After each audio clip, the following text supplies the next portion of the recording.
Good evening. I will now call this meeting to order. The first order of business is to adopt the agenda for tonight's meeting. Commissioners, is there a motion to adopt the final agenda? Make a motion to adopt the final agenda as submitted. Got a motion? Second. Yeah, motion and a second. All those in favor? Aye. Aye. Opposed? Thank you. The motion carries. Our next order of business is to adopt the minutes from our October 15th, 2024 Planning Commission meeting. Commissioners, is there a motion to approve the minutes? So moved. Motion, may I get a second? Second? Motion and a second. All those in favor? Aye. Opposed? Thank you. The motion carries. We will now move on to our discussion items.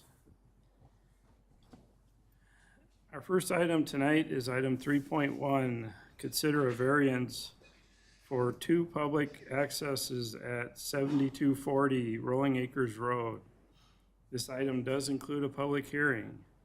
I will now turn it over to City Planner Brian McCain for his staff presentation, and then I will open the public hearing for all those in the chambers this evening that wish to speak on the request. Thank you, Chair and Commissioners. Tonight, we have a request for a variance for two public accesses at 7240 Rolling Acres Road. The property consists of two unplatted parcels, which are accessed via County Road 18 or Rolling Acres Road. It's also adjacent to the Mount Olivet site just to the west here. It's currently zoned R1 low-density residential and within our shoreland district because it has a shoreline along Schutt's Lake. There are a lot of elevations and wooded areas on the site, as well as a small area where you can see it slightly encroached onto the Mount Olivet property with that boat launch. This property does have an existing conditional use permit for this boat launch, which goes down from County Road 18 and weaves through the site and the elevations down to the shoreline. The request this evening is a variance to our municipal code section 107-29, which states only one driveway access from the right-of-way is permitted per lot. They are requesting the second access, which would split the site. So we have one access just for the home, and then the second access, which is not existing, would just be used for the boat launch, and then they would remove this portion in the middle that connects the two. Staff have had a few meetings with this property owner about this proposed variance and explored some additional options, including moving the existing access to the north. We heard back that this is not feasible due to existing retaining walls, topography, and setbacks on the site, and that the two access points are necessary. We also explored a lot split shown here. The principal use would still require a home to be constructed here. It wouldn't allow the boat launch, which is an accessory use, to remain on its own on the property. And it would also conflict with the existing conditional use permit for the site.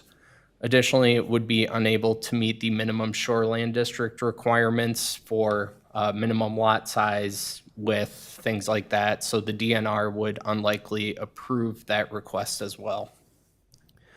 And then the Mount Olivet access, using an access extending from Mount Olivet's existing parking lot down to the site, was explored, but they weren't able to acquire additional land or easements to make that possible.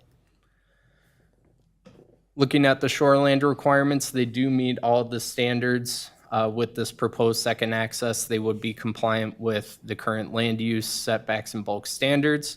They would meet our bluff and steep slope requirements since they're not altering the impervious area down towards the shoreline at all. They are also not proposing any new impervious within 100 feet of the shoreline, and the property would still have less than 25% impervious surfacing. So the variance considerations, as you all know, we have to look at reasonableness, uniqueness, and essential character of the property. The applicant did provide reasoning for these, which was provided in the narrative with your case this evening. Looking at the reasonableness, they are not proposing to change the use of the property. It's still remaining as it was used 100 years ago. The uniqueness due to the county road reconstruction, which results in a divided median, it's creating undue hardship for the property owner. Second access would provide more safe and reasonable access to the private boat launch instead of doing a U-turn with the existing access. And then the essential character will not impact the existing locality. It will actually improve that because it's providing safer and more feasible access to the site. So we did notice in the Waconia Patriot on November 7th for the public hearing this evening. We also sent out mailers to property owners within 350 feet of the property boundaries.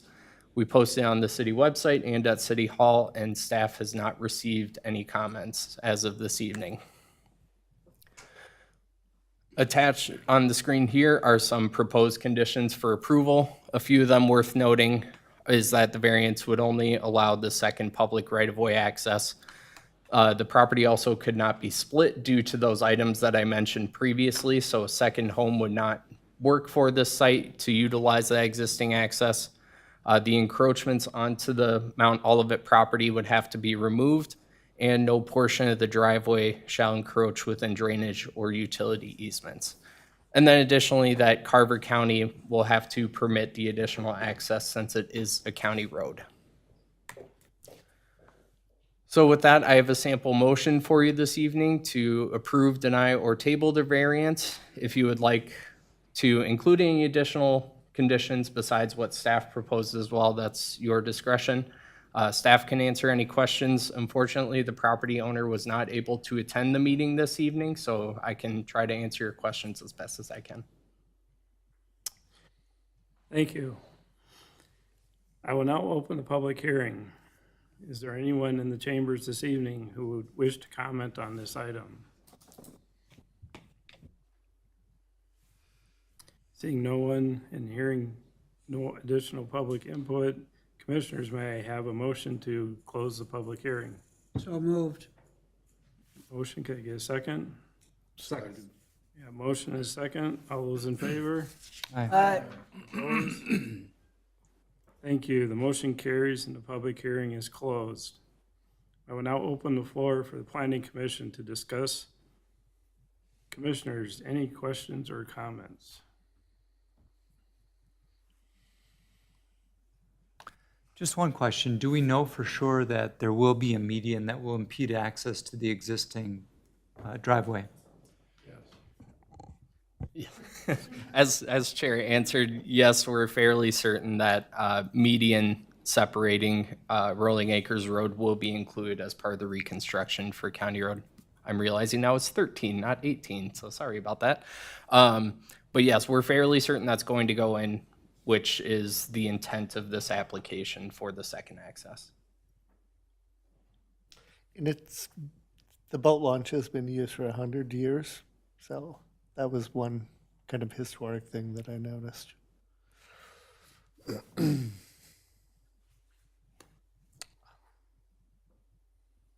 guess my question would be, how does the median impede the situation as it currently stands? Aren't you usually turning right into there anyway? Or are you always turning left into there where now there's a wall? Yes, Chair and Commissioner, I'll go back to this image to highlight some of the issues, I guess. Right now, as it exists, you're able to turn left into the site, and the way that this driveway is oriented is when you turn left into it, you're able to go down almost in a straight shot.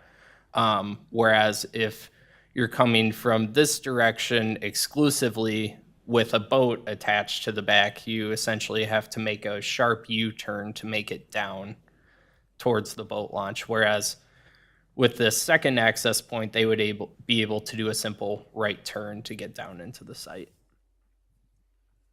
A question. Did you consult with any traffic experts with the two driveways of the church and that ramp right next to it? I could imagine with there being trees or whatever, there's somebody turning right and somebody thinking they can haul out and turn left.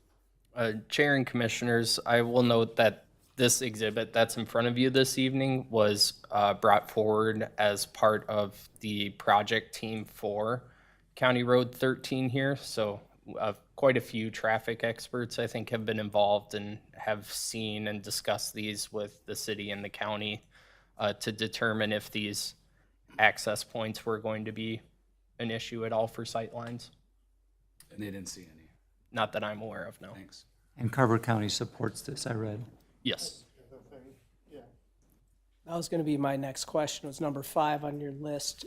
Is number 5 likely to happen? Because we can say, yes, you're granted the variance, but then Carver County says, no, this is our road, we're not allowing 2 access points. It sounds like they are gonna allow 2 access points? Correct. We just included that condition to formalize that it wouldn't occur unless we had a formal approval from Carver County.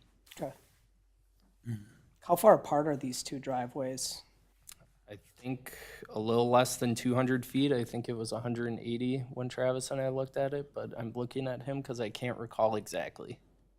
You're talking about the house and the new one versus the. The points between driveways. these 2 driveways. Yeah, You can kind of tell from the cars in the image. Guesstimate. About right. 15, how long the car, 12 feet? No, Closer. 10? 8 feet? No, closer to 20. That's a small car. 10. I don't know. I'm just thinking out loud. Yeah, like, think Probably of keep my mouth shut while I'm thinking. Here. I just did a quick measurement from the edge here to the edge of the existing access. It's about 180 feet, so at least 150 feet, let's say. And then from the other rolling acres to that is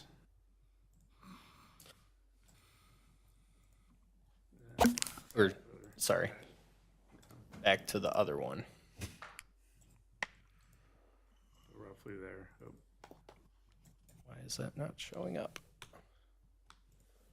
Let me try that again. Sorry about I'm that. just trying to come up with any concerns that we're not thinking about with Yeah, 3 access points within 200 feet of one another.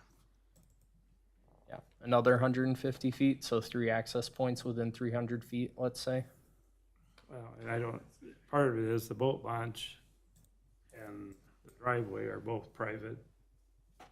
It's not like it's a public boat launch. I can't imagine it gets much use, And, the boat launch. frequency. I mean, it's not like they're going in and out constantly. They're both gonna end out with a right in, right out. They aren't gonna be able to cross the median. And then the care center, you got workers going in and then family going in and out. Again, that's a right in and right out. And there's going to be a turnabout right at the church. Yep, As up well? at Interlochen, Yeah. and will be a roundabout. But, so, yeah, they're only going to be able to go in right or exit left. They're not going to be able to cross over. But probably within 1,000 feet, there's gonna be 4 entrances going in and out. Because the church is further to the north. There's a couple houses south as well. On the trail is changing. Because the main church entrance is going away. The south entrance is becoming a right in, right out for the church. Then you got the care center, then you got the boat launch, and you got the house. And then you go down to the trail. I mean, is this gonna be used like twice a year? I don't know how many, I mean, if you're pulling out of there, you're going right back to the, well, I guess you're not I mean, listed as water or water access for the city, right? Carver County, I think, is for emergency or. Yeah, in emergency situations, I could see our fire department potentially having to use this access. I don't know if our fire department has ever used this access in the past, though. That's a good question, yeah. And Good most private boat launches are not used more than a handful of times a year. And so the safety justification, I think, sort of pales. Really, the question for me is how long this median extends. Does it truly extend the length of the property involved? Yes, it extends, it'll go from Interlochen all the way down to Overlook Okay. is where the median will go from. And then there's another roundabout down over at Overlook. The pedestrian pass will be a underpass, That's right. so there's technically not a turnaround between Overlook and Interlochen, where the two roundabouts are gonna be.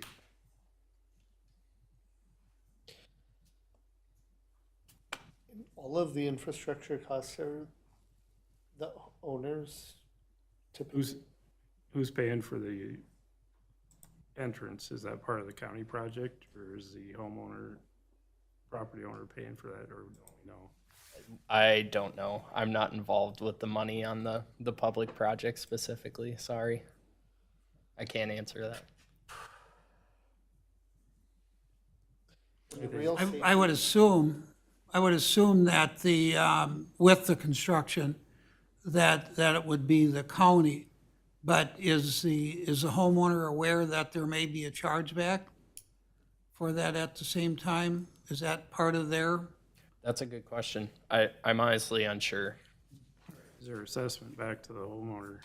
Yeah. I know they've had discussions with the project team about this, but I don't know what the financials come out to. All I know is that they applied for a variance to get the second access. Yep. I look strictly at the planning. Yeah. We're not allowed, we're not. The only thing I would add into your notes is to make sure that connection driveway gets removed. Oh, that's a good suggestion. Yeah. We can absolutely add that as a condition I if know the it's in- planning commission desires. Right, I know it's in the notes that they're planning to do it. I think it needs to be listed as a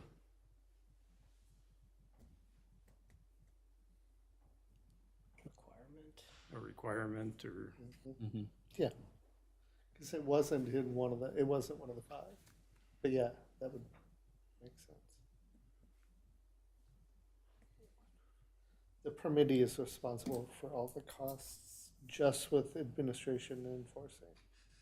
The variance specifically, so not the road project or, Exactly, I'm kind of, yeah. I mean, I guess I would just point out that it looks to me like there'd be less asphalt on the property, which is good for the property.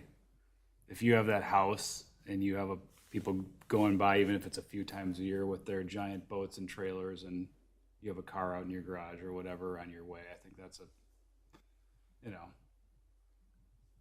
pain in the butt. And so, ultimately, to me, I think they're making that property better, not worse. Even though we may not be able to find a specific reason they need to do, that we could suggest it's not required. But to me, it looks reasonable if I'm that property owner, I want them to have access to the boat ramp, but I want to have my private drive and. Do we know if the boat ramp or the path to the boat ramp is paved currently, or is it just dirt? it's all paid. it is paved. It is paved, okay.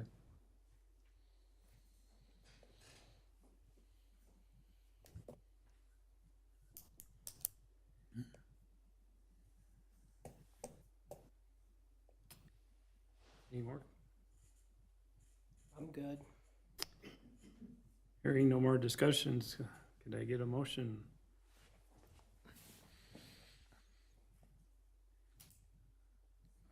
I'd make a motion to recommend the city council approve the variance with the staff proposed conditions, including the removal of the current connecting driveway. I'd second. Got a motion and a second. All those in favor? Aye. Opposed? Thank you. The motion carries. Our second item tonight is item 3.2, consider an ordinance to zoning codes selection 6.1. This item does include a public hearing. I will now turn it over to City Planner Brian McCain for our staff presentation. And then I will open the public hearing for those in the chambers that would wish to speak on this request. Thank you, Chair and Commissioners. This request does come from a property owner. As you know, any property owner within the city of Victoria can apply for a zoning text amendment to our zoning code. So this applicant is named Brent Grosvenor. He comes from 8601 Ridge Ponds Drive. There is a little background to his request. He has applied for a detached garage on his property for a building permit. Now, through the building permit review process, we discovered there was a discrepancy with the impervious amount for his property. He lives in Deer Run, and Deer Run has an impervious cap of 25% through their PUD, even though his property is not in shoreland. So regardless of shoreland and DNR requirements, he still has to comply with that 25% impervious. We've discussed this with him and tried to explore other alternatives since he has applied for a tree permit to remove some trees on his property, which has already been done. He's had some expense into the project already. Now we are trying to find alternatives for him. One of those is the permeable pavement option that we've discussed for other shoreland properties in the past. Going this route would allow an approximately 600 square foot garage for this property owner. So when we're talking about that permeable area, we're looking at two sections here. So our general definitions section 16-1, which covers all of our zoning code, does not have this second portion, which our shoreland district has, where it says that within a shoreland district, that 2% allowance for permeable pavement is allowed towards a property's impervious surface maximum. So what Mr. Grebner is suggesting this evening and what staff has reviewed and supports is that taking that shoreland definition with that second counterpoint and putting it into our general definition section to allow a 2% permeable allowance for any property within our R1 residential district. What this does is it allows the 2% for Mr. Grebner, but as well as any other property owner looking to make impervious adjustments to their property if they're already at their max, resulting in most cases, only a few hundred square feet. So not a large difference, and this actually creates a conformance between our zoning code section, our general definition section, and our shoreland section. And then, as I mentioned, he would be able to construct the desired garage that he's looking for and the benefit for future property owners. And then this also would reduce the number of variances that the Planning Commission could potentially see in the future, while also cleaning up our code and would provide an alternative for future property owners instead of a variance or any other adjustment to zoning code or statutes. So with that, we have a public hearing this evening on the item. It was published in the Waconia Patriot on November 7th. It was also posted on the website and in the Monitor at City Hall. We did not have to notify any specific property owners, even though this does come from one property owner. This zoning code amendment still affects the entire code. So we did not have to notify specific properties about it. So with that, I have motions for you on the screen this evening. The applicant is not in the audience this evening, so it looks like he was unable to attend as well, but staff can stand for any questions you may have. Thank you, Brian. I will now open the public hearing. Is there anyone in the chambers this evening who wish to comment on this item? Seeing and hearing no additional public comment, commissioners, may I have a motion to close the public hearing? So moved. Motion, can I get a second? Second. Yeah, motion and a second. All those in favor? Aye. Opposed? Thank you. The motion carries and the public hearing is closed. I will now open the floor for the planning commission to discuss. Commissioners, any questions or comments? Just one question to be crystal clear, this extra 2% then would give the homeowner the additional square footage needed to construct the garage and stay within the impervious requirement? Correct. Okay, I'm good then. I saw something in your comments that this brings us in also with state statutes, or is that just? Just a note that, Okay. that if he's pursuing a variance, there's not necessarily uniqueness criteria to get that variance. So just noting that compliance with state statute is part of this. Okay.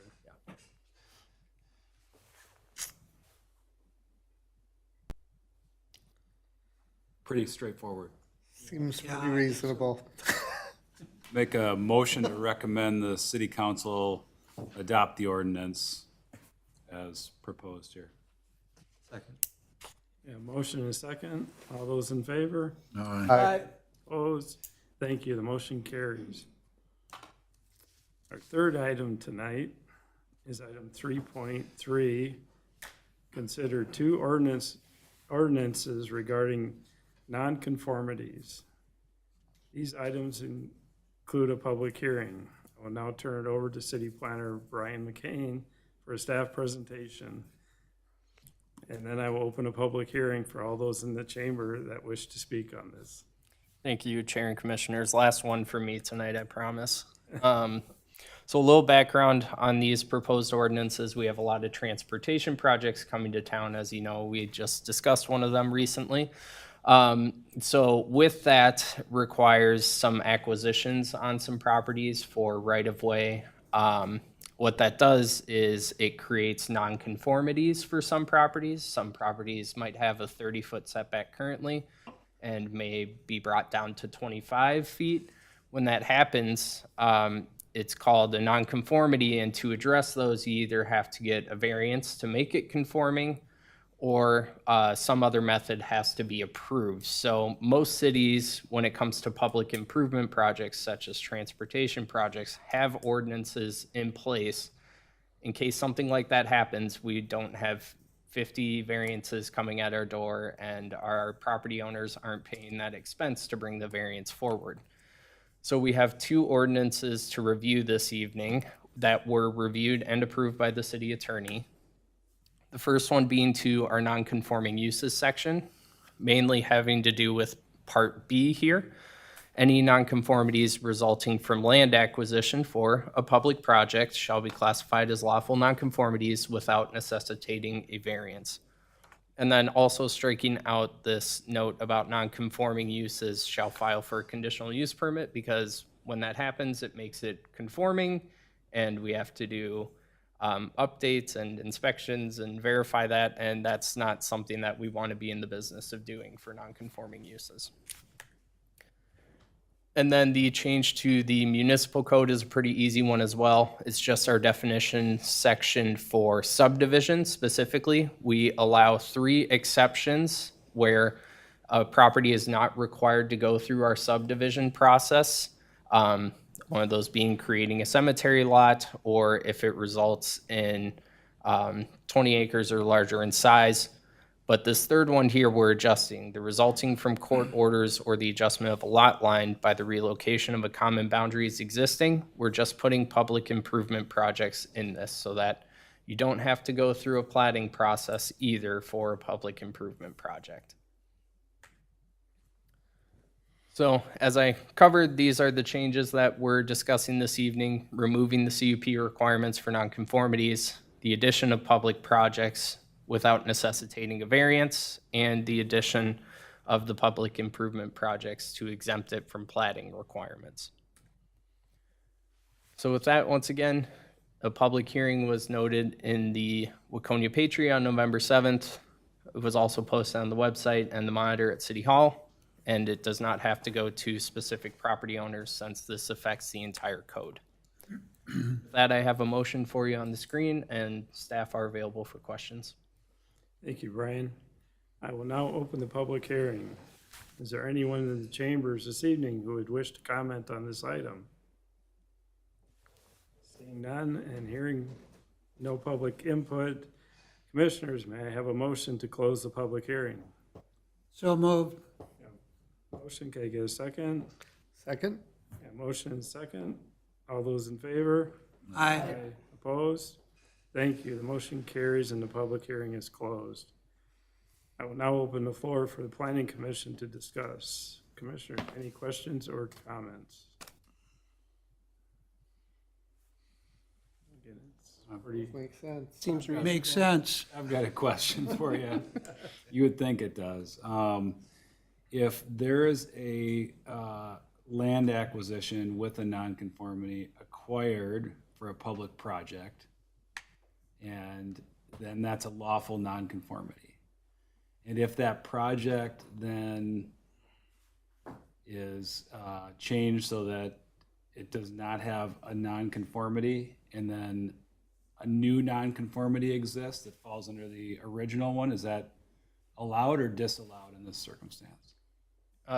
Chair and Commissioner Sikora, if I'm tracking correctly, what I'm thinking is that it adjusts that nonconformity. It doesn't create a new one, it just replaces it.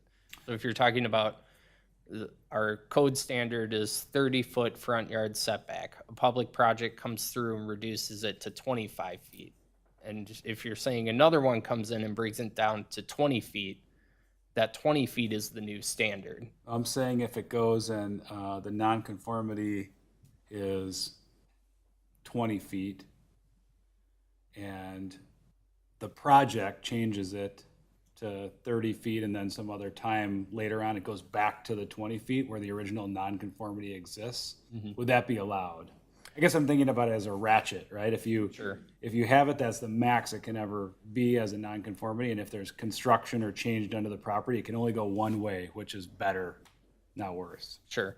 In that scenario, if both of those examples are part of public improvement projects, they would both be exempt in this case. I guess it depends on what happens over time. If our code is altered again in the future where this is removed, then yes, someone would have to go through a variance process to get that. So if we would get the parcel and there was a nonconformity there, could we change the property to reestablish that same nonconformity if there was something there that was torn down or changed or whatever, where it would remove the nonconformity, and then you'd have the ability to reestablish the nonconformity, which if you remove it, I don't think you'd want to reestablish it, I think is my point. Gotcha. I understand. So if a nonconformity is removed by a property owner of their own accord, if they have the ability to reconstruct and meet the standards of the time, they have to do that. They can't retain that nonconformity unless it's a maintenance. You can maintain nonconformities, you can't replace nonconformities. That's the question. Thank you. So in this scenario, this language wouldn't allow them to reestablish nonconformity if they change the property. No, and that's intentional. That's statute that you can't replace a nonconformity. You can only maintain it. Got it. Thank you.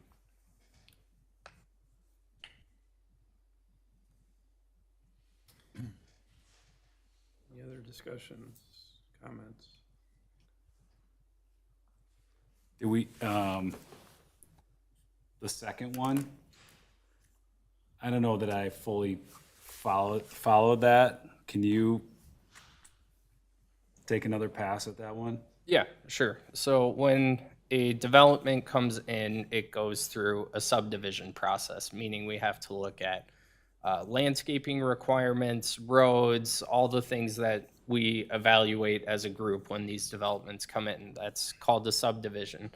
And the definition of that here is being altered, where if a transportation project comes in with a right-of-way plat, which is a very specific plat altering road boundaries, what this does is that allows them to not have to go through the lengthy subdivision process. They don't have to apply for sketch plat, preliminary plat, final plat. They can just run that plat by staff, city engineer, and file it. It would basically administrative. You guys wouldn't see it in normal circumstances. If that makes sense.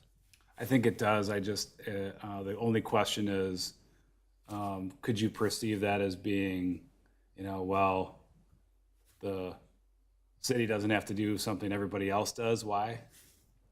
Potentially, but this is a fairly standard ordinance in other cities. As I mentioned, our city attorney has looked at it. He actually helped draft this language. So if he doesn't have any concerns about that perception, which he is very fully aware of in the communities that he works in, I can't say that staff has any concerns either about that perception. So this would be like if they were purchasing, let's say they were moving the road, shifting the road, and we're gonna take 20 feet of the backyards of everybody along the road, they wouldn't need a subdivision moving the road out of their easement. Mhm. Is what I think is where it comes into play. As long as they're staying within their easement, it really doesn't affect. It's just when they're shifting or taking property or acquiring property from a homeowner. Yeah, the city is not in the business of developing land themselves. So we sell land to developers if we own it, but this public improvement project piece really relates to transportation projects, easements, the thing that cities already have control over. Got it. So it becomes an administrative efficiency thing. Taxpayer cost. So whether it goes through the platting or not, it's, ship has sailed, per se. Is that how I'm hearing it correctly? I mean, That's what it sounds it like. could still be held up in the platting process, right? Yeah, like when it comes to maybe like the city finds a new water treatment site, or the fire station is a good example. We still went through a subdivision process for that and brought it forward to be public facing. So that is an instance where this wouldn't necessarily apply. We're talking about the transportation improvement. So where would this be applied in the past in Victoria? I mentioned right-of-way plats. That's going to be the most specific one. There was a right-of-way plat with Carver County along County Road 11 somewhat recently. Okay. So that isn't one that I believe you guys were required to review. Highway 5. Do you want to speak on that? Another example or Chair Commission, another example that'll be coming up in the near future with Highway 5, realignment of the road, property acquisition, and things like that. There's a lot of setbacks that are going to get cut into. And what this does is this will simplify the process that we can administratively handle, getting all those corrections without creating a negative impact upon those property owners as far as the conforming status goes. And without having to bring every single property individually to the planning commission for approvals. They can just be taken care of administratively. It keeps things a lot smoother and keeps the bureaucratic red tape to a minimum. I get that, but I'm just saying this is for the definition of subdivision. And to me, any public improvement project is going to adjust a lot line by the relocation of a common boundary. It's kind of redundant in my book, but the attorneys, I'm not a attorney. If the attorney thinks it's something that we should have within this definition, I guess it's the right thing to do, but Well, there were a few properties, I don't know, back in their days, and I know there's, Bavaria Road has properties where the property's actually owned to the middle of the road, because that's how they were put in many years ago. That's what, and so in essence, for any improvements on those types of roads, they have to replot those lines. Which, I don't know if that's what something would, like this would work into or not, but I guess my point would be, do they have to go through the whole re-subdivision project process because they're moving the road? I don't think so. I wouldn't think. If they do, that's ridiculous, but or replating the lines, yeah, because they're, which is already covered. Anyway, splitting hairs that don't need to be split, it's probably fine. Anyway. I would make a motion to recommend the city council adopt the new ordinances. Second. yeah, motion and a second. All those in favor? I Opposed? Motion carries. Fourth and final discussion item tonight is item 3.4. Consider a cannabis ordinance. This item does include a public hearing. I will now turn it over to Associate Planner Travis Beersley for staff presentation. And then I will open a public hearing for those in the chambers this evening that wish to speak on this request. Thank you, Chair Commission. It started for the cannabis ordinance, which we've already seen before at the last meeting, so a lot of this is going to be a little bit redundant. But just a quick background to summarize, there's been a lot of things with the state legislature in 2023 creating adult use cannabis as legalization goes. We aren't expecting to see any retail licenses till next year in the spring. However, the law goes into effect where retail licenses could be issued as early as January 1st. There's been plenty of staff reviews and proposed ordinances that's tonight is based on the Planning Commission's feedback as well as the City Council's. Where we are in the process so far, we've gotten through a lot of things. We're at the public hearing. We do plan on bringing the results of this public hearing in a draft form to the City Council next week, and then at the following City Council, request adoption. Just as a reminder, the role of the Office of Cannabis Management, or OCM, they are governing the application and licensing process. They also set the rules for enforcement as well as productivity and what all the different business types are allowed to do. The role of the city is to get it into our zoning code initially. We want to look at our performance standards. We want to look at the community standards for what best fits our community.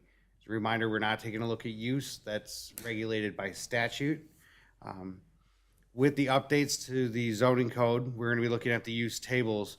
Now, right now, in the draft ordinance, it has the use listed. They haven't been put in the tables yet. That'll be an adjustment that'll be made coming up in the next couple of months, but we'll have it on the books. There's a few things we want to look at, such as size, and if that's a requirement we want to put in for certain performance standards. The other thing that we need to do is update our definitions. The city is required to allow at least one retail cannabis business or at least one license somewhere in the city. Just a reminder of what the laws work for individuals. As far as your possession limits, your consumption, you have to be at least 21. Home cultivation is now allowed. That does require securing the plant. You can't just grow it in the backyard and let anybody get access to it.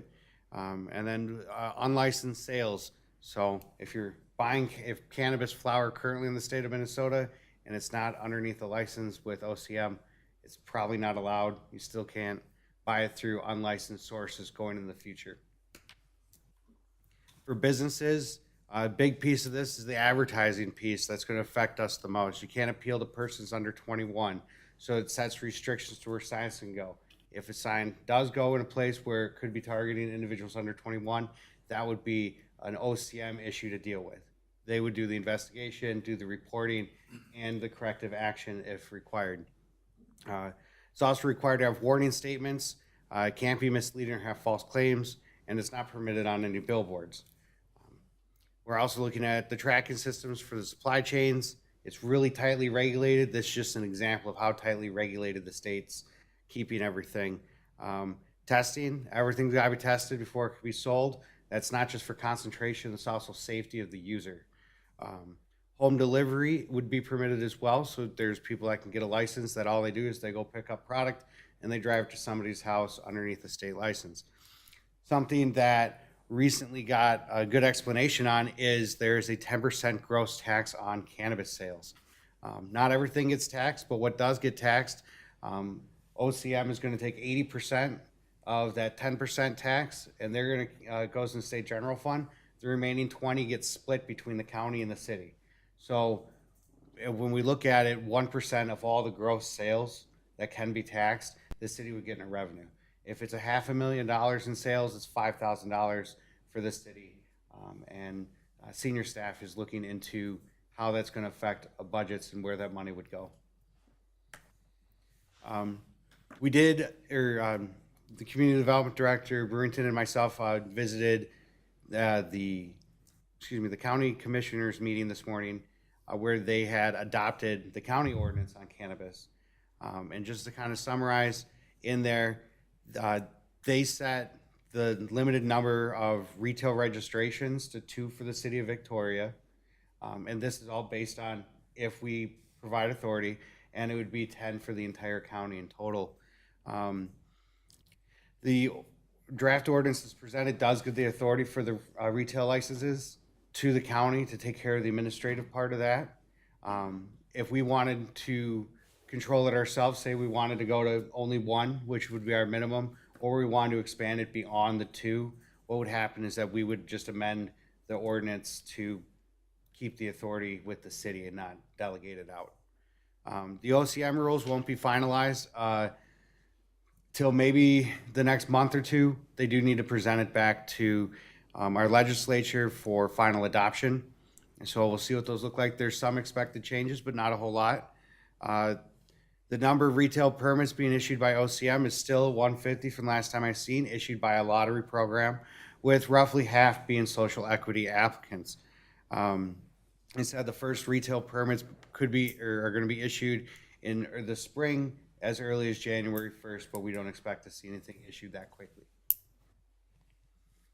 Just to look back at some of the questions that have come up, we talked about open and public use. There's a statute, you can't openly use cannabis products that create any type of vapor and things like that in public. So think of it kind of like alcohol. You can't just walk around with an open can of beer. It's not allowed. There's the personal use and possession limits, which we kind of touched on earlier. Home cultivation, a concentration and strength that's in the cannabis rules. That's something that has recently come to light in the media of different businesses doing different things, trying to get around that. So another tight regulation and safety of the consumer looking at there. We're also looking at the requirements for a temporary event permit, which is in the draft ordinance, which we will touch on later. Just a couple public resources for anybody who wants to look up any of the rules or has any more in-depth questions. You have the Office of Cannabis Management, you have the Minnesota statutes, as well as the cannabis rules, and there's links in the presentation for those. But the purpose of the night is to go over a public hearing. We're going to cover zoning code 16-1, which is definitions, and then also section 29, which is going to be the new section once adopted. Staff didn't receive any comments from the public prior to the meeting since last time we talked.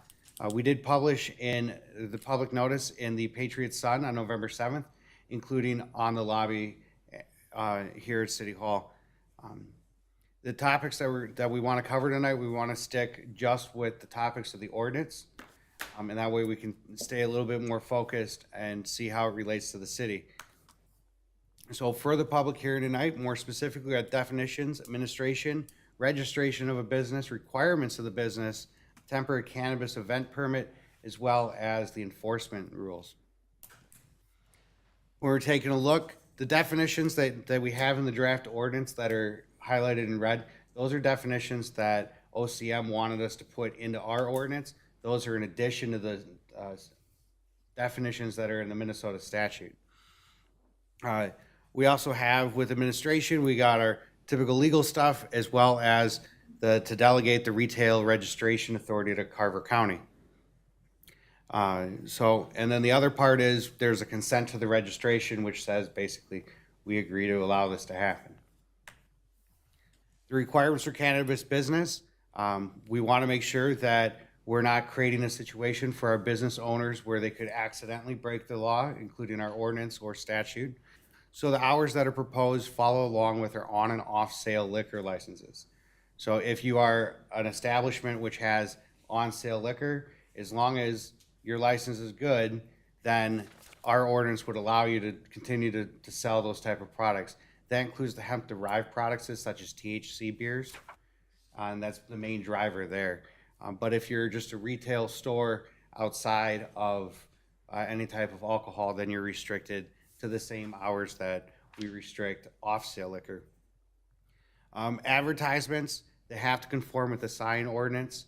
It's a big thing. There's also different requirements that were shown earlier that statute has, as well as OCM has, for rules on what you can and can't do. Probably the biggest thing for us with the advertisement piece is the display of the cannabis and cannabis products.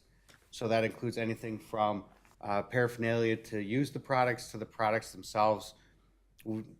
They need to be inside the store. They can't be from the outside, so a passerby can't just see a whole shelf full of cannabis flower or any of the other various hemp products that are created. We would require that if a retailer wants to change locations within the city, they would need to reapply for their permit. And that's a way that we can just verify zoning and address any other concerns that might come up at that time. We also went through and set up the permitted in different zoning districts.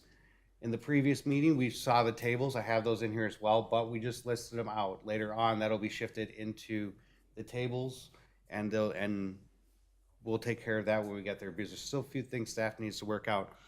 One thing you will notice in here, excuse me, one thing you will notice is that there's no buffers listed anymore. The buffers were removed because when we looked at it, there wasn't a strong direction to go either way. In addition to that, a lot of the regulations with cannabis will be shifted over to the municipal side of the city code. It's something that we'll probably be doing early in the spring or later in the spring, but sometime early next year is when staff is looking at making those adjustments. How that affects what we're doing today and the effectiveness ordinance, it doesn't have any effect. It just puts it in a different part of the code where it better aligns in the long term. We need to look at business types. When we're looking at all our types, there's 13 licenses. And we're just going to take a look at these out of all the licenses. We're not going to talk about the transporter license, event organizer, delivery service, or medical cannabis combination license. Either one, they won't have a hard building that they would be in, or for the medical cannabis combination license, still falls underneath the retail permissions. So there's no reason to set something very specific up differently for that. As a reminder of the areas that we look at, we've got our CBD, which is circled in the red circle. We have our agricultural areas, which are in the green, and then we have our C1 and C2 commercial districts listed in the blue, just south of where the map is. So we're pretty spread out. When we're looking at for residential districts, we'd only be looking at the agricultural where we would allow cannabis business to go. And that's your cultivation. Micro and meso businesses can also do the manufacturing, and they can do product packaging, and they can do retail as well. So that'd be similar to an apple farm. You can go there, you can walk around, their trees are growing, apples are dropping, you can still buy the product on the site. Cultivators, they can just grow and then they're required to sell. When we're looking at our non-residential, we're looking at everything else.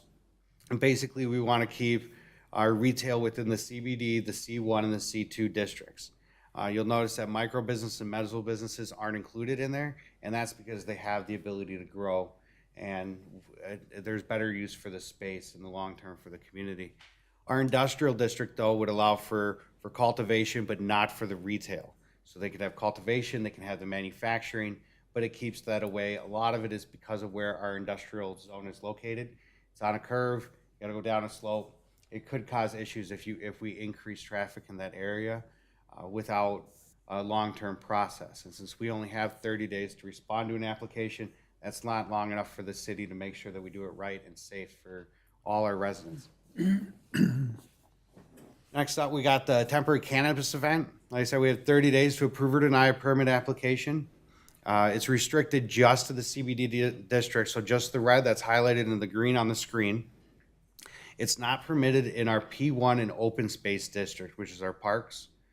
So if someone did apply for a permit and they wanted to go down to the park behind City Hall, which is Three Rivers Park, we wouldn't be able to issue that permit underneath our current code.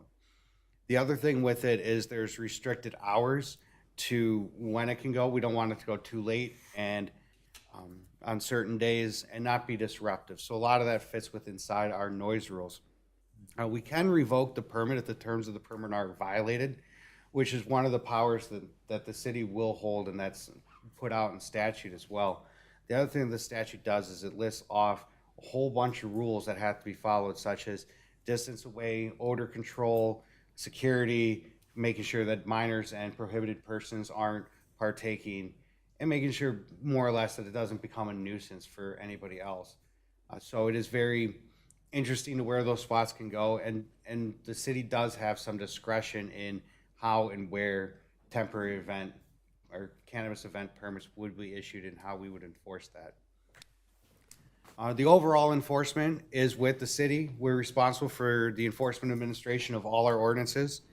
We can delegate our authority, which would be to the Carver County Administration, and that's mainly with just the general administration of getting licenses issued, as well as the Carver County Sheriff's Office, who are the law enforcement that we have in town. In addition to that, OCM will manage just not their rules, but they'll also be helping to manage a lot of the state statutes and restrictions. And those include inspections, penalties, corrective actions, as well as any revocations they feel would be appropriate. So if we have a violator and we don't catch them, or the county doesn't catch them, or whatever, if OCM catches them, OCM has the authority to take any of those licenses away as well.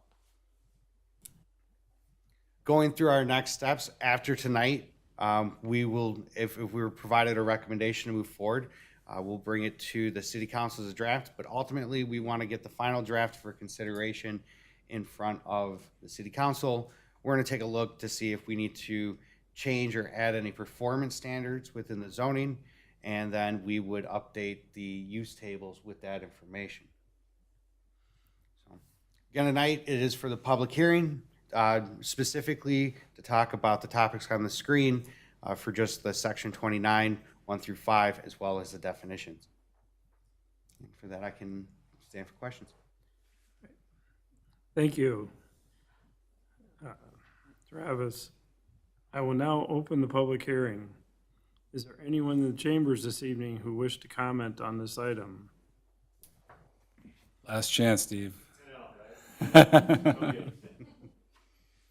Hearing no additional public input, commissioners, can I have a motion to close the public hearing? Motion to close public hearing. Motion, can I get a second? I'll second. Yeah, motion and a second. All those in favor? Aye. Aye. Opposed? Thank you. The motion carries and the public hearing is closed. I will now open the floor for the planning commission to discuss. Commissioners, any questions, comments? I only have one question. There's an accommodation there for testing facilities. Is that all going to be done by the state? Is it by county?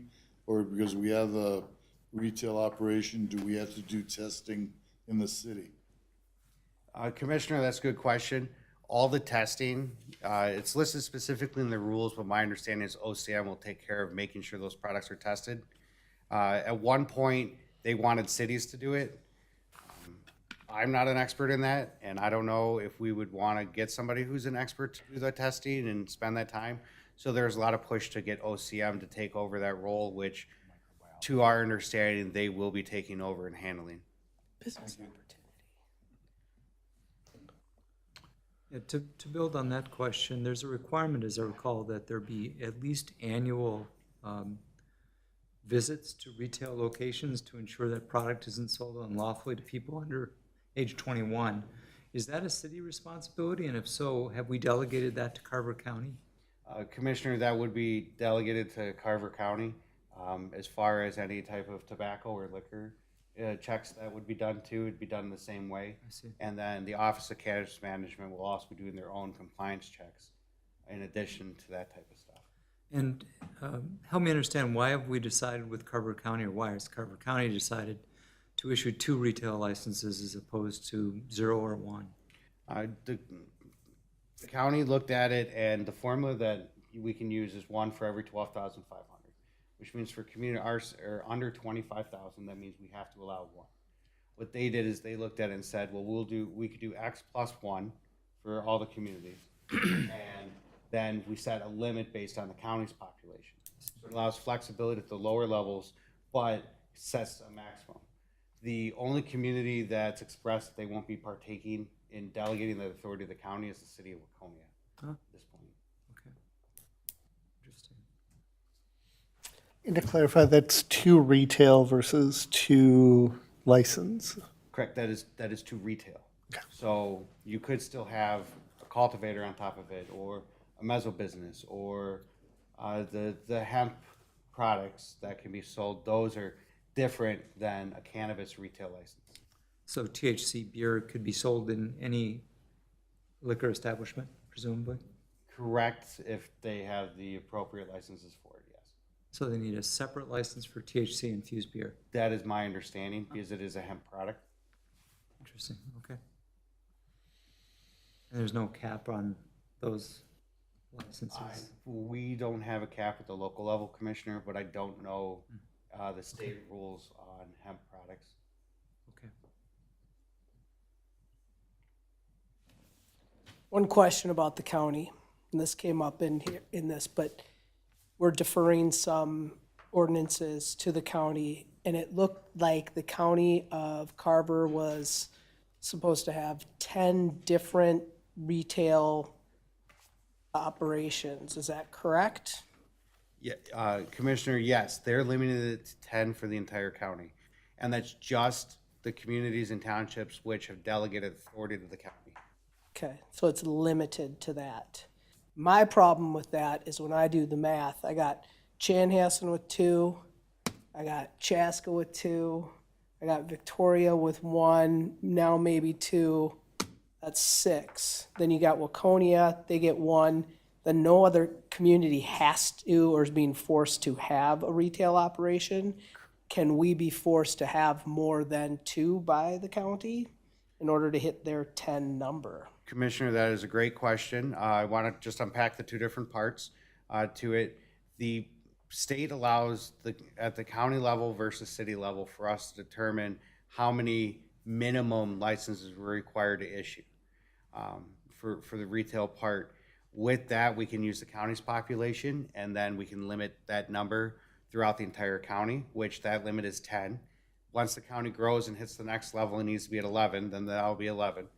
But in addition to that, each city and township underneath the county's ordinance is set with a limit that goes with that. So if we add up the total limits for 2 is what the county has us at, and then you have Chanhassen and Chaska and everybody else. When you add all those together, that's going to be higher than 10. But once they get to 10, it satisfies the requirement for the minimum for the county total. If we wanted to, the county could change the rule and say that we have to accept a higher number. At that point, we would go ahead and discuss that and determine if an amendment's required to where we pull the authority from the county and we keep it for ourselves, which allows us to set our limit underneath state statute, which in this case would be 1 currently. But the other part to it is if you pull back like Waconia, if they were underneath the counties, they delegated the county, they'd be limited to 2 as well. But because they're underneath their own, Waconia could have as many as they want as long as they allow at least 1. So it would be up to that community to determine what their maximum would be. What is the reason for Victoria to delegate to the county as far as how many permits we are to allow? Commissioner, delegating to the county saves administration on our end and really doesn't change anything. We still have to approve the zoning and the location. So that power is always going to stay with the city.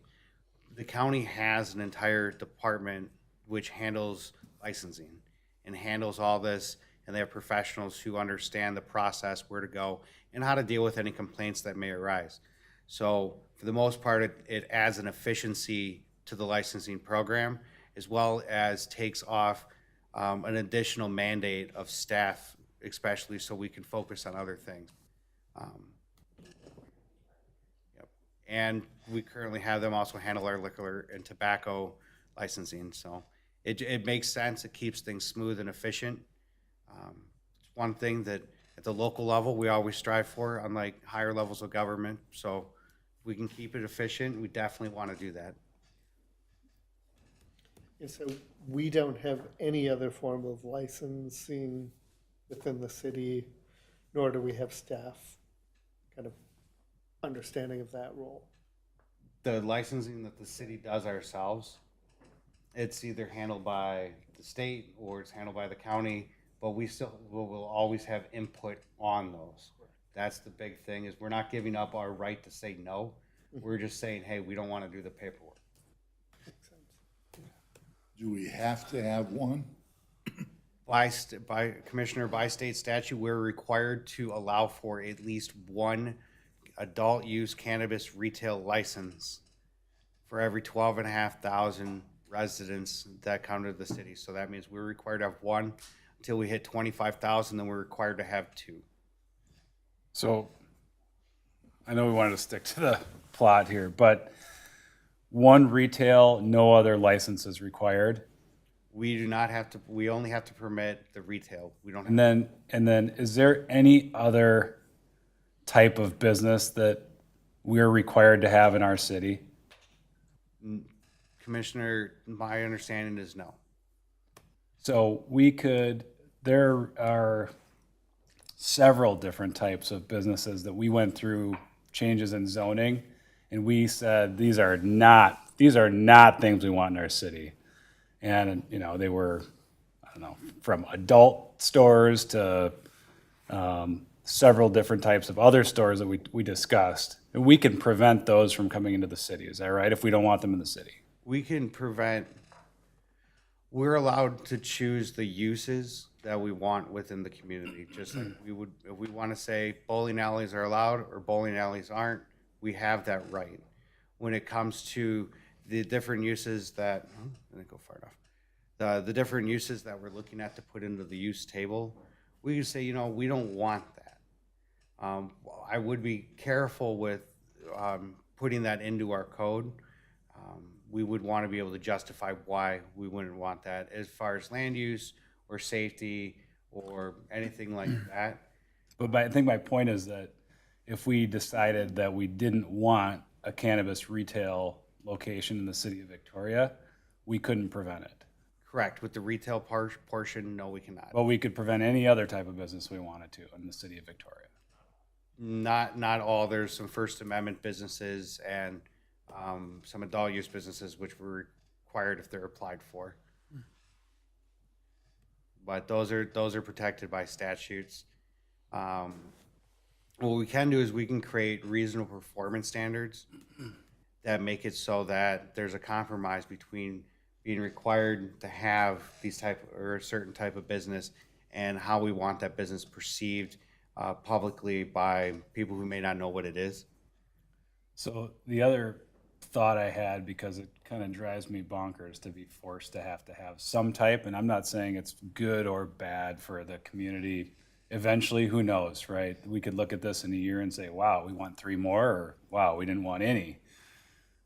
However, if we were to designate a certain type of zoning condition for this unique retail requirement and put it in the spot that we were to decide would be the best for the city, because we know it's going to have to be there, could we make that decision and make a special zoning code that would permit then that business to be in the location we, in a sense, foreshadowed it to be?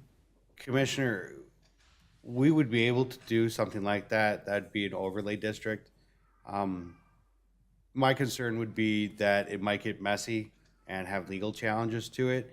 the best way that we would want to do that would be through a conditional use permit. And that's been something that's been highly discussed and has been pushed for by many communities throughout the state. The issue with the conditional use permit is if we got an application, we might not be able to get a public hearing with the planning commission and then get it in front of the city council before the 30-day rule hits, and then they automatically get it without any conditions. So there's some things we're working on. One advantage is that we do have is this is new, and this will be the first year that Minnesota handles it. Just like every other state, they have their own specific rules. Michigan's rules are different than Colorado's rules. This is also one of our legislative years for our legislature. Next year is going to be the budgetary year. This year is the legislative year. So there's going to be a lot of lobbyist groups, including groups like Metro Cities that we're part of that have an influence on how laws are created. League of Minnesota Cities also helps with getting feedback from communities throughout the entire state on different things and presents that to our legislature. So there's a lot of things that could change in the next 6 to 12 months. We'll see what those are. There are a few things, especially that 30-day rule. Every meeting I've been in that we've been talking about the cannabis rule, cannabis statute, that comes up. How are we gonna get that extended? Can we get that pushed out to 60 days or 90 days to have a chance to review, put reasonable conditions on, and then go through that process? Conditional use permit, just as a reminder, is a permitted use where the city can put on reasonable conditions, but it's still a permitted use. You can deny them, but it's very difficult and has a high standard that needs to be met. I guess I would just suggest we consider brainstorming whether or not that overlay district to coax the permit to be in a certain area that we would enjoy it being versus where we would not enjoy it being. Because if we do that planning now, if we figure that out now versus when it's too late, it'll be too late. And I don't know. And Commissioner, that's one of the other things that we looked at on the screen. The only spots that you would see it are going to be, they're away from, for the most part, residential neighborhoods, schools, a lot of our parks. So Yeah, we do have that. And the other part to it is one of the reasons we also looked at moving it to the municipal side of the code. And that's part of the process with this. And we're keeping an eye on what's happening with the legislature and the subcommittees and with what OCM is doing and waiting to find out what their final rules are. So it is, there's a lot of different things that are happening. Unfortunately, we're not privy to those conversations until they're completed. This is at least the third time we've discussed the cannabis regulation, and Travis and Jen, I'm sure others have done tremendous work, an incredible amount of work and resource dedicated to this. At this point, my sense is that we have more questions than answers, but we have a January 1 legal effective date for this new regime. And so I think there's going to be a lot of figuring out as you go along. I fully support delegating to Carver County the licensing, administration, and enforcement process. That makes some sense to me, but I do think that we're going to have to continue to come back to this as the regime evolves, because it is, Ben, you raised a number of important questions. I think there are many more around the temporary licenses, whatever those events are called. Again, more questions than answers. yeah.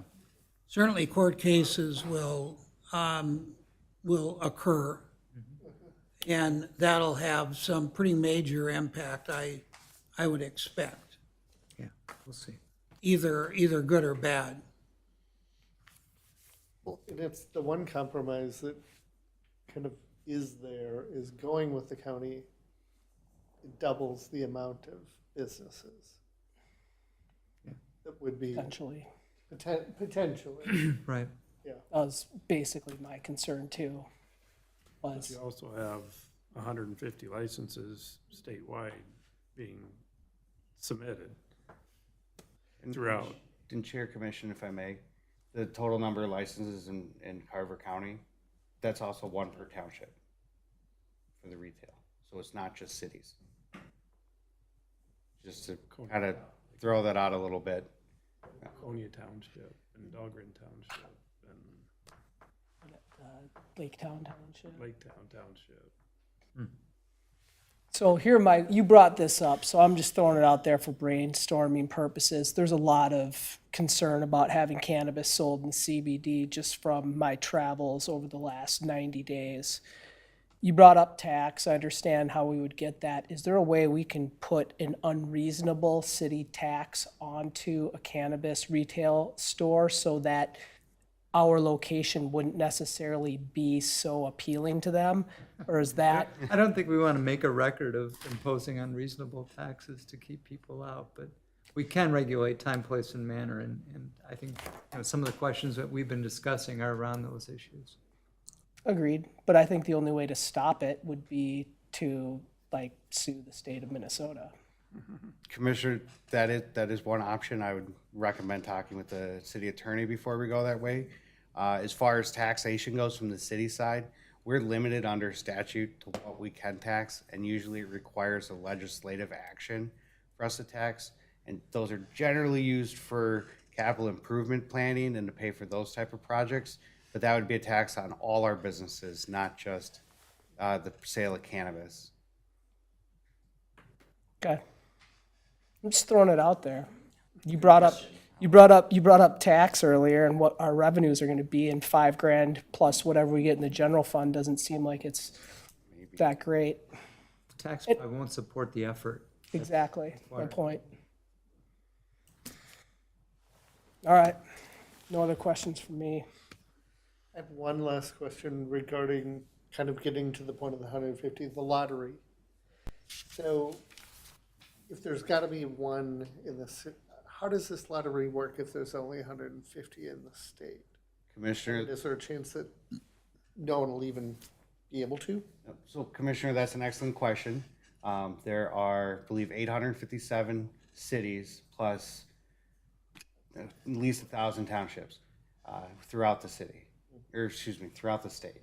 150 licenses doesn't get divvied up real evenly throughout the state. What happens is that they're saying that the first 70 will be for social equity applicants. Those applications were able to be submitted back in August. Nothing's been issued yet, but the first 70 will go to those applicants. In addition to that, the remainder will go through everybody else that doesn't qualify. It's projected that the majority of issued licenses will be to Minneapolis, St. Paul, the first ring suburbs, Duluth, Rochester, and St. Cloud, and then possibly Mankato. So you're talking, the majority of them are going to be here concentrated throughout the state.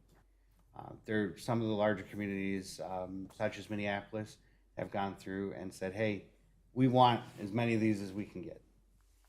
The 150 limit is to keep from an oversaturation, and OCM said they would keep that limit in place through 2026 before they would look at possibly expanding that. And a lot of that's for an economic purpose. A lot of that's to see how this really does affect the economy, safety, and comfortability of Minnesotans. So there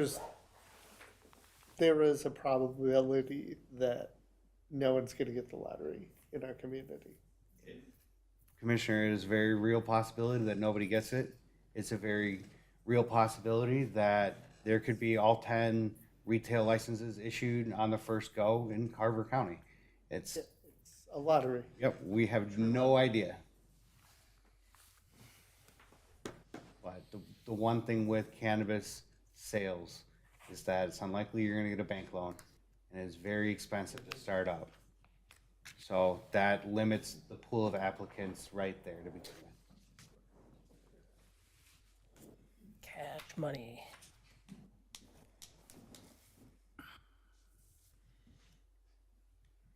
More comments?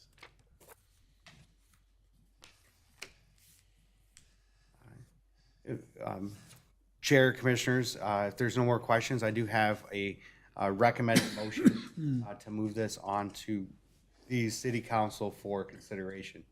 And I would like to remind the Commission, we're going to bring it to the City Council 2 times, and it'll be the second time that we're going to ask for them to consider adoption.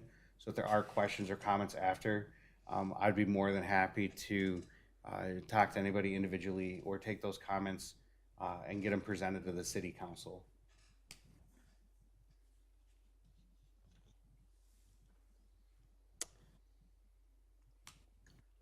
Could I get a motion?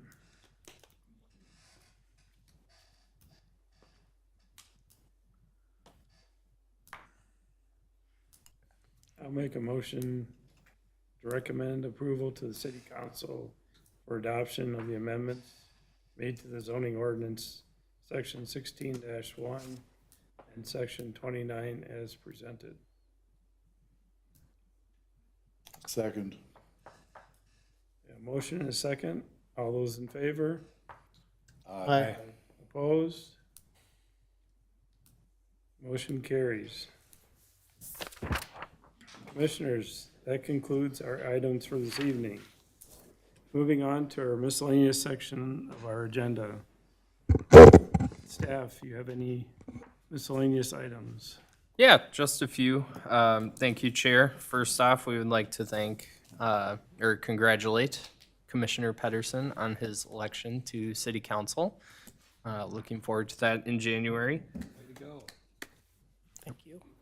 Secondly, Quick Trip has applied for preliminary plat, so we have an active application that you guys will see in the next few weeks here for that first commercial site in our South Growth area. And then Travis and I have been working very hard on the residential code updates, so after all this cannabis business is done, we will be bringing something forward for you all to look at for a first draft of that. And then I think Jen has a few business updates for the group. Wanted to share some great news about our Downtown West project. So that project has officially closed as of last week. Marco McLean will be breaking ground here on phase 1 of Downtown West, located by the Dairy Queen, yet this year. So just a reminder, it's 145 units with a 2-acre green space. So very excited. It's been 2 years since this project has started, so that'll kick off that project moving forward here. November 30th from 11 o'clock to 1 o'clock, we are going to be celebrating our Small Business Saturday event downtown Victoria. Businesses are going to have promotions, some events. We're going to have games and such out front in our downtown area. And then our Light Up Victoria, our big holiday event, is December 5th from 5:30 to 7:30. We did extend it an extra hour this year due to all of the people that showed up last year. We are expecting around 2,000 people this year, so it's going to be wild and exciting. So bring your family, friends, and hopefully we will see you there. Thank you. Thank you. Commissioners, any miscellaneous items this evening?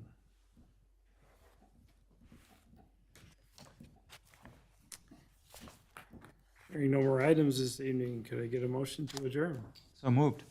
Second. A motion to second, all those in favor? Aye. Aye. Opposed? Thank you, the motion carries.